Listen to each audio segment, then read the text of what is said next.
ได้มีพิธีเปิดอย่างเป็นทางการแล้วสำหรับงานเทศกาลอาหารลาวประจำปี 2024 ซึ่งครั้งนี้จัดขึ้นถือว่าเป็นครั้งที่ 19 แล้ว และก็มีอาหารหลากหลายประเภทตั้งแต่เหนือฮอดใต้มาวางขายภายในงาน เริ่มตั้งแต่วันที่ 23 ไปจนฮอดวันที่ 27 มังกร 2024 นี้อยู่ที่สวนเจ้าอนุวงศ์แคมป์ของ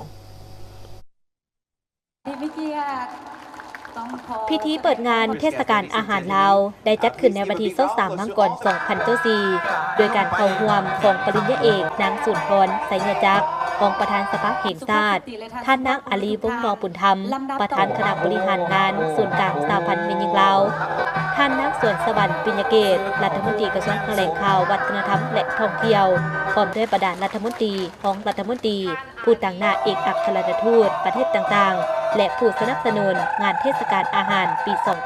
2024 เพื่อสืบต่ออนุรักษ์และส่งเสริมวัฒนธรรมด้านอาหารลาวให้คงอยู่กับสังคมลาวทั้งเป็นการโฆษณาอาหารลาวให้เป็นที่รู้จักในระดับอาเซียนภาคพื้นและสากลท่านนางจันทจรปวงไซประธานสมาคมนักธุรกิจแม่หญิงประธานคณะกรรมการจัดงานเทศกาลอาหารลาวครั้งที่ 19 ประจำปี 2024 ได้กล่าวว่าจุดประสงค์การจัดงานในครั้งนี้ก็เพื่อสร้างความเข้มแข็งและความสามัคคีให้แก่สมาชิกภายในสมาคมนักธุรกิจหญิงและผู้ประกอบการด้วยกันทั่วประเทศและเพื่อต้อนรับนักท่องเที่ยวทางภายในและต่างประเทศเข้ามาซิมซื้อและถือกลับบ้านได้เพื่อเสริมสร้างความสามารถให้ผู้ประกอบการที่มาบังขายสินค้าในงานได้ยกสูงคุณภาพของสินค้าโดยเฉพาะการปรุงแต่งอาหารให้ถูกตามมาตรฐานให้เป็นที่ดึงดูดลูกค้าหลายขึ้นกว่าเก่าเพื่อห้องหับแขกระดับชาติและระดับสากลเพื่อสร้างด้วยเหตุงานทำสร้างรายได้ให้แก่ผู้ประกอบการทางด้านอาหารก้าวไปถึงสามารถสร้างเป็น2แบรนด์อาหารเอกลักษณ์แบบลาวๆและจะจำหน่ายออกสู่สากลได้หลายกว่าเก่าพร้อมนั้นยังสืบต่อ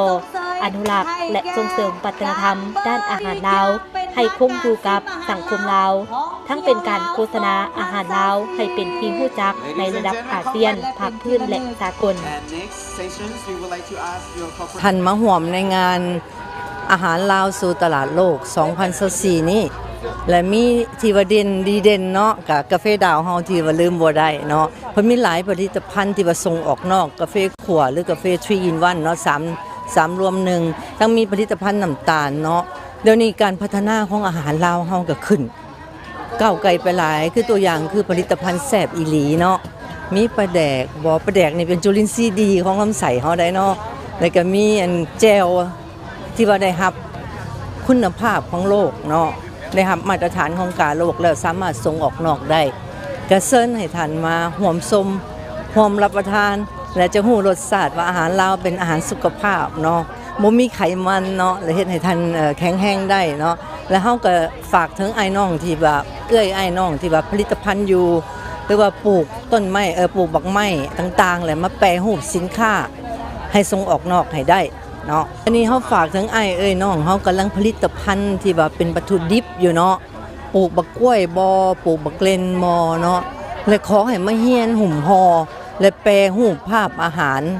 ให้ได้มาตรฐานสากลทางพวกเราธุรกิจหญิงและร่วมกับแม่หญิงลาวเนาะกับหลายภาคส่วนที่ได้มาเฮ็ดกิจการ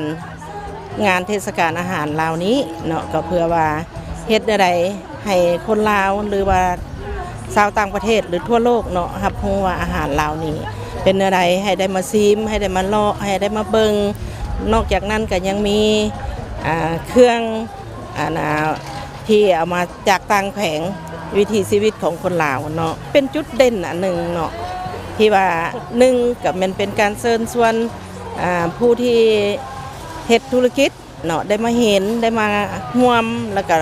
พวกชาวโลกหันได้มาเข้าร่วมอันนี้ก็เป็นการแสดงถึงวิถีชีวิตหรือว่าอาหารลาวของเราให้มันได้สืบทอดต่อไปแล้วก็ได้รับผลดีที่สุดเทศกาลอาหารปี 2024 นี้จะได้ดำเนินเป็นเวลา5 วันโดยเริ่มแต่วันที่23-27 มังกร